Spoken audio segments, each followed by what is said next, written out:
주께서 계시를 받은 것이 지극히 크므로 너무 자만하지 않게 하시려고 내 육체의 가시 곧 사탄의 사자를 주셨으니 이는 나를 쳐서 너무 자만하지 않게 하려 하심이라. 이것이 내게서 떠나가게 하기 위하여 내가 3번 주께 간구하였더니 나에게 이르시기를 내 은혜가 내게 족하도다. 이는 내 능력이 약한 데서 온전하여짐이라 하신지라. 그러므로 도리어 크게 기뻐함으로 나의 여러 약한 것들에 대하여 자랑하리니 이는 그리스도의 능력이 내게 머물게 하려 함이라. 그러므로 내가 그리스도를 위하여 약한 것들과 능욕과 궁핍과 박해와 곤고를 기뻐하노니 이는 내가 약한 그때에 강함이라. 자신의 약함을 자랑하는 바울에게는 남모르는 아픔이 있었습니다. 그는 그것을 육체의 가시라고 말합니다. 얼마나 견디기가 힘들고 괴로웠는지 사탄의 사자라고 부를 정도였습니다. 여기서 가시는 말뚝, 즉 끝이 뾰족한 나무 막대기를 의미하는데 학자들은 바울을 괴롭히던 아픔이 간질 혹은 안질이었을 것으로 추측하기도 합니다. 바울은 이것을 없애달라고 하나님께 3번에 걸쳐 간절히 기도했습니다.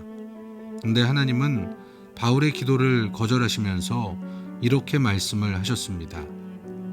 내 은혜가 내게 족하도다. 이는 내 능력이 약한 데서 온전하여 짐이라. 바울의 기도를 거절하시는 것이 곧 하나님의 응답이었습니다. 여러분, 우리도 세상살이에 어려움을 당하고 고통과 혼돈을 경험할 때 하나님께 기도합니다. 그런데 그 응답이 어떤 모습으로 다가올지는 모릅니다. 그런데 하나님의 응답은 3 종류가 있습니다. 첫째, 알았다. 둘째, 안 된다. 셋째, 기다려라입니다. 그러므로 우리가 할 일은 하나님께 마음을 다해 간절히 기도하고 그 결과는 오직 하나님께 겸손히 맡기며 어떤 응답이든 하나님의 뜻으로 알고 기쁨으로 받아들이고 순종을 해야 하는 것입니다. 이 진리를 깨달았던 사도 바울은 도리어 크게 기뻐함으로 나의 여러 약한 것들에 대하여 자랑하리니 이는 그리스도의 능력이 내게 머물게 하려 함이라 라고 고백을 합니다. 그리고 내가 약할 그때에 오히려 내가 강하기 때문입니다 라고 말을 합니다.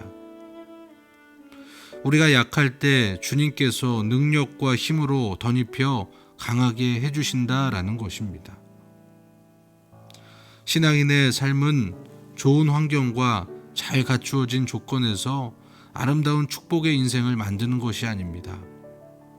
약함과 부족함, 심지어 심각한 약점 중에서도 우리를 강하고 훌륭하고 복된 존재로 창조하시는 하나님의 은혜 가운데 사는 것입니다. 우리 하나님은 우리를 향해 언제나 더 좋은 계획을 가지고 계십니다.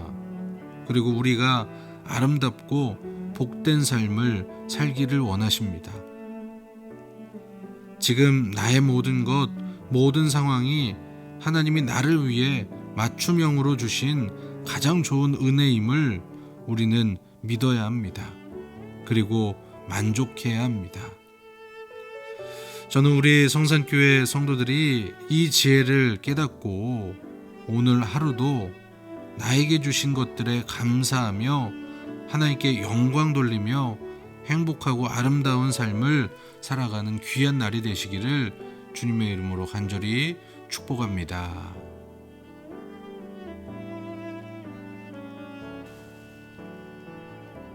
사랑의 하나님, 우리의 간구와 필요에 귀 기울여 주심을 믿습니다.